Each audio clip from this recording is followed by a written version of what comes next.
Bismillahirrahmanirrahim. Assalamualaikum warahmatullahi wabarakatuh. Kami di sini dari kelompok 2 dari kelas B akan mempresentasikan terkait refraction atau pembiasan. Terkhusus untuk kelompok 2 akan membahas KD 4.4 sampai 4.6. Di sini kami beranggotakan pertama Hanifah Sidaning Budi, 2 Hanik Husnul Khotimah, 3 Iskarima Amalia Vita, dan saya sendiri Muhammad Khairul Anam Najahi.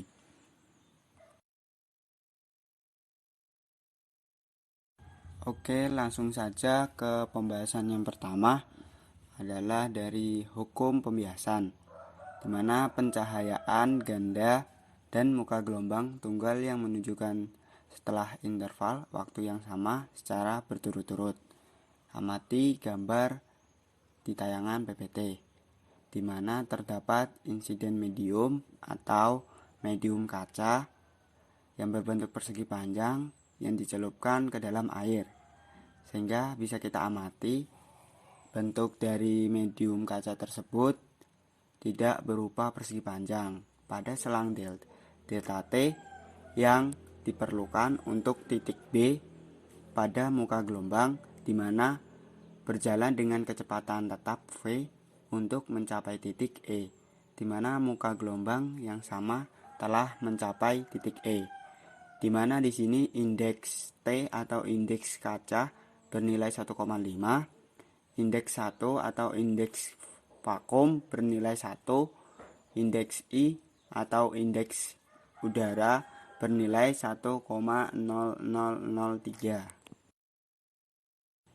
Sehingga dapat kita tuliskan indeks kaca lebih besar daripada indeks vakum dan lebih besar daripada indeks udara, atau indeks T NT lebih besar N1 lebih besar NI, dimana kita tahu terkait persamaan dari hukum pembiasan sin theta I per BD sama dengan sin theta T per AE, atau sin theta I per kecepatan I sama dengan sin theta T per kecepatan T, atau yang lebih familiar adalah NI sin theta I sama dengan NT sin theta T.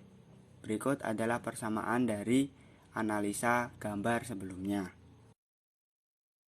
Oke, di dalam hukum pembiasan ini ada yang terkenal dengan hukum Snell, di mana analisis Snell telah dihitung, tetapi catatan kontemporer yang ditemukan bahwa sinar dapat dihitung melalui rasio X terhadap X yang konstan untuk semua, di mana persamaannya XI per XT sama dengan NT, di mana nilai sinus theta I lebih besar sinus theta 1, atau bisa kita tuliskan NI kurang dari N1 atau theta I lebih besar daripada theta 1. Bisa kita amati tayangan gambar pada PPT, di mana terdapat sinar datang menembus air bersudut theta I terhadap sumbu Y, sedangkan vektor yang mengarah yang membentuk di dalam air berubah sudutnya menjadi theta 1, di mana theta I-nya lebih besar daripada theta 1. Selanjutnya, amati gambar pada tayangan PPT terkhusus pada poin A dan poin B, di mana poin A terdapat vektor di dalam air yang memiliki jangkauan terhadap vektor yang sejajar dengan vektor asli atau sinar datang. Untuk yang poin B, di mana terdapat jangkauan atau selisih sinar datang terhadap sinar yang sejajar dengan sinar yang berada di dalam air, atau ini juga termaksud dengan peristiwa relatif pembiasan. Untuk persamaannya, di mana sin theta I dibagi sin theta T sama dengan indeks TI, di mana indeks TI atau NTI bernilai N1 dibagi NI, merupakan indeks relatif pembiasan. Amati gambar pada tayangan PPT di sebelah kanan.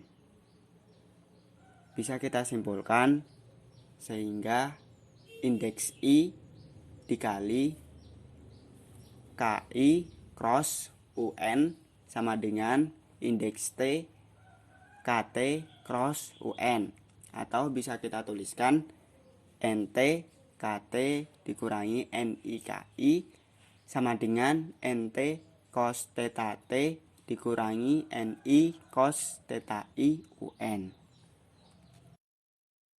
Untuk selanjutnya, selain hukum Snell, juga terdapat pembahasan terkait pembiasan cahaya dari sumber titik. Amati gambar pada tayangan PPT.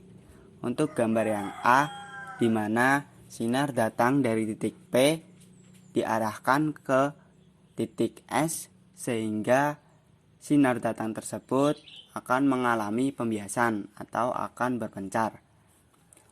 Untuk yang gambar B, di mana sinar S yang diarahkan ke titik P sehingga terjadinya pembiasan, di mana untuk poin yang A itu adalah indeks I kurang dari indeks T. Sedangkan untuk yang poin gambar B, indeks I lebih besar daripada indeks T. Semua sumber cahaya merupakan sumber banyak titik, sehingga bisa kita tuliskan persamaannya S0 tangen theta I sama dengan SI tangen theta T. Karena berbentuk kerucut sehingga sudut semakin kecil, maka berlaku hukum Snell. Hukum Snell sebelumnya, SI per S0 sama dengan NT per NI, di mana aspek warna cahaya lebih panjang dianggap frekuensi dibanding panjang gelombang. Karena panjang gelombang selalu berubah-ubah, maka berlaku persamaan lambda sama dengan lambda 0 per N. Selanjutnya, di hukum pembiasan ini bukan hanya hukum Snell dan pembiasan cahaya dari sumber titik, tetapi terdapat terkait pembiasan negatif. Amati gambar pada tayangan PPT, di mana pensil yang dimasukkan ke dalam gelas yang berisikan dengan air. Bisa kita amati bentuk pensil berubah, yang semulanya lurus menjadi agak bengkok. Secara umum, energi mengalir ke arah vektor pointing yang merupakan arah sinar sebuah gelombang bergerak ke arah vektor perambatan yang tegak lurus dengan muka gelombang, di mana pada bahan dielektrik negatif atau vektor perambatan mengarah ke atas dan ke kanan, sedangkan sinar yang di dalam air mengarah ke bawah dan ke kiri. Selanjutnya, kita akan membahas tentang prinsip Huygens. Prinsip Huygens dapat dinyatakan sebagai berikut. Tiap titik pada muka gelombang dapat dinyatakan sebagai sumber gelombang-gelombang kecil yang menyebar maju dengan laju yang sama dengan laju gelombang itu sendiri. Muka gelombang yang baru merupakan sampul dari semua gelombang-gelombang kecil tersebut, yaitu garis singgung dari semua gelombang tersebut.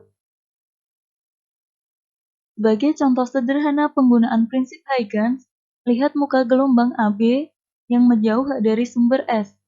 Kita anggap medium ini isotropik. Artinya, laju V dari gelombang adalah sama ke segala arah. Untuk menemukan muka gelombang dalam waktu pendek T setelah berada pada AB, digambarkan lingkaran-lingkaran kecil dengan radius R sama dengan VT. Pusat lingkaran-lingkaran kecil ini ada pada muka gelombang asal AB, dan lingkaran-lingkaran ini merepresentasikan gelombang kecil atau imajiner Huygens. Garis singgung dari semua gelombang kecil ini, atau yang mana merupakan garis CD, merupakan posisi baru dari muka gelombang setelah waktu T. Prinsip Huygens terutama berguna ketika gelombang menembus penghalang dan muka gelombang terganggu sebagian.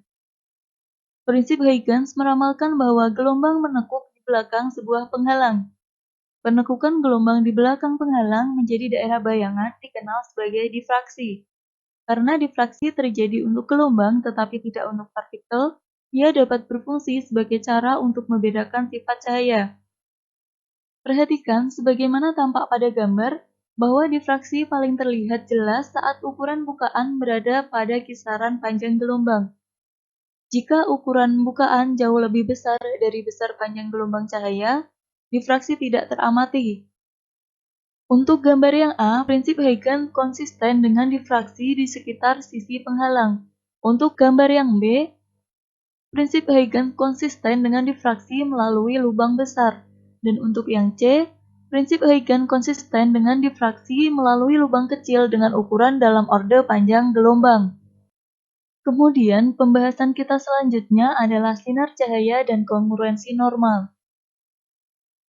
Dalam media isotropik, yaitu yang memiliki sifat yang sama di semua arah, sinar adalah lintasan ortogonal muka gelombang.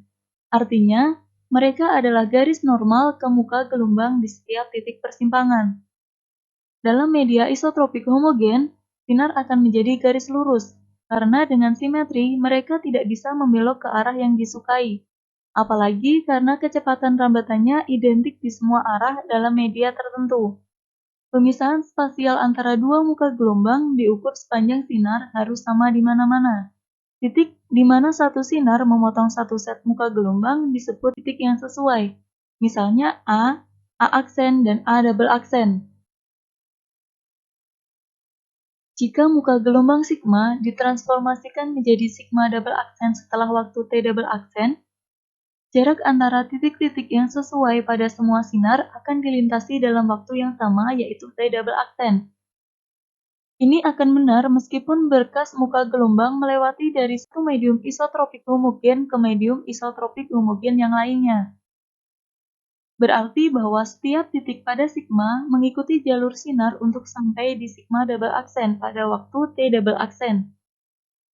Jika sekelompok sinar sedemikian rupa sehingga kita dapat menemukan permukaannya ortogonal untuk masing-masing, dan setiap dari mereka dikatakan membentuk kesesuaian yang normal.